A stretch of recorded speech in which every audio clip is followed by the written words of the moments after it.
I gotta record this. Hopefully I get some good stuff on this video, but it's amazing how this betta runs this fish tank. And look how close he is to that snapping turtle's face. It's funny, I don't know which snapping turtle he does it with, but he kind of does this dance with the snapping turtle. And he comes so close to the snapping turtle and waves his fin in front of his nose and puffs up right in front of the snapping turtle like he's fearless.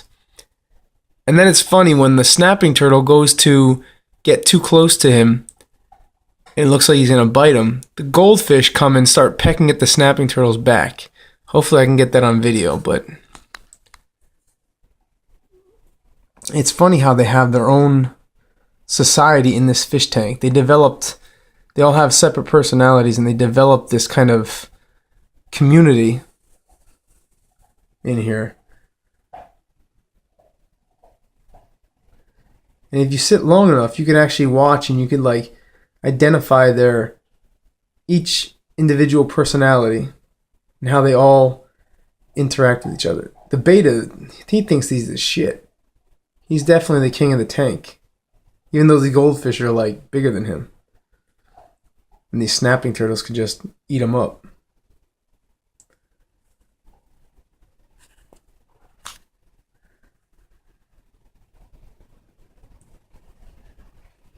There it is. He was puffing up there. Can't really see. It's darker over there.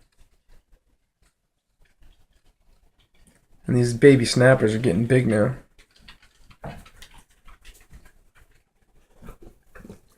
Look at this guy. And then after the goldfish save him, he goes and picks back on the goldfish. It's like he's like the king. Keeps everybody in check. And then the little minions save the king's life.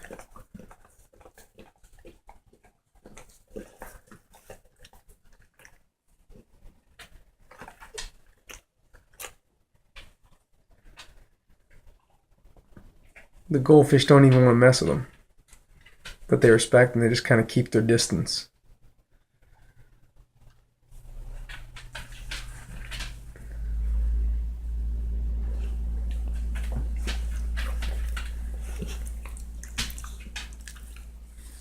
I got some snails in there. I put some live plants, but they didn't stay rooted. I got the little algae eat underneath.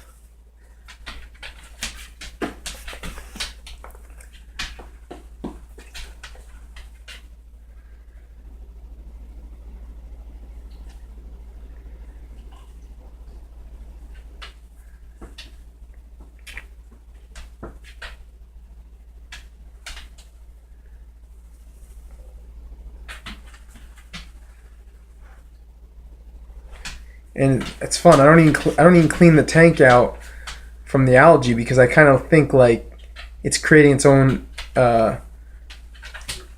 environment in there where they kind of feed themselves. They poop, it creates algae and all this other bacteria and stuff in there, and then the snails eat that, and then they pick on the algae.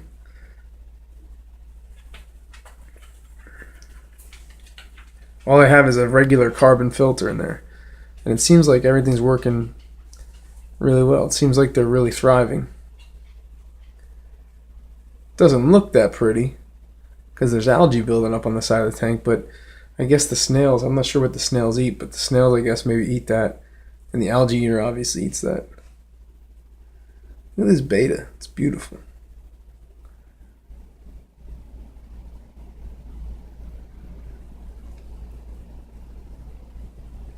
Alright, now the snapping turtle's down. Let's see if the betta comes over. See if he plays with them.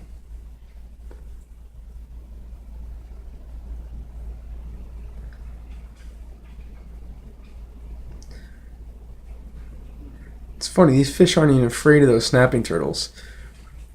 And I don't even think the snapping turtles try to, even when they get hungry, they don't even try to go after them. Unless this fish swims like right in front of their face. I've been feeding these snappers chopped meat, and dry worms. I found them on the side of the road crossing. They were like tiny, tiny.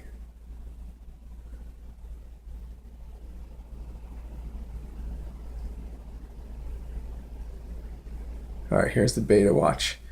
Watch this. Watch how close he gets to this snapping turtle. He just like taunts the snapping turtle.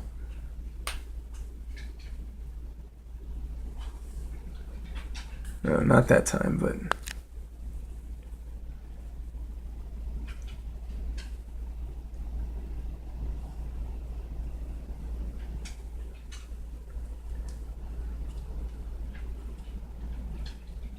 Here he comes again. Let's see. Oh, no.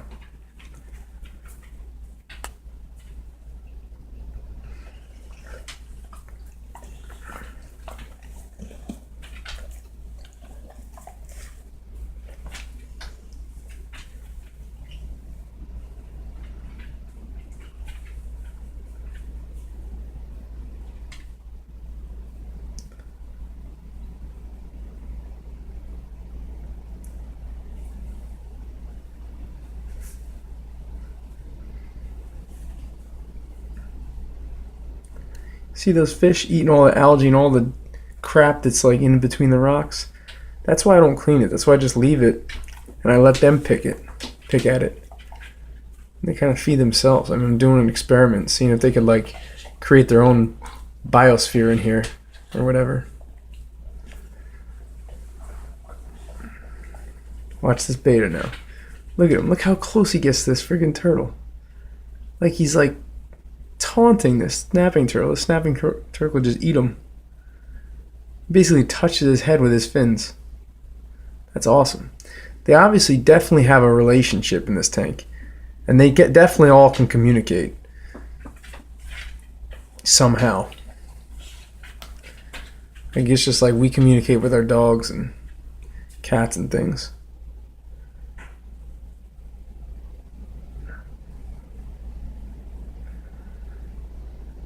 There seems to be some kind of, it sounds silly, but it seems to be some kind of like mutual respect inside this tank.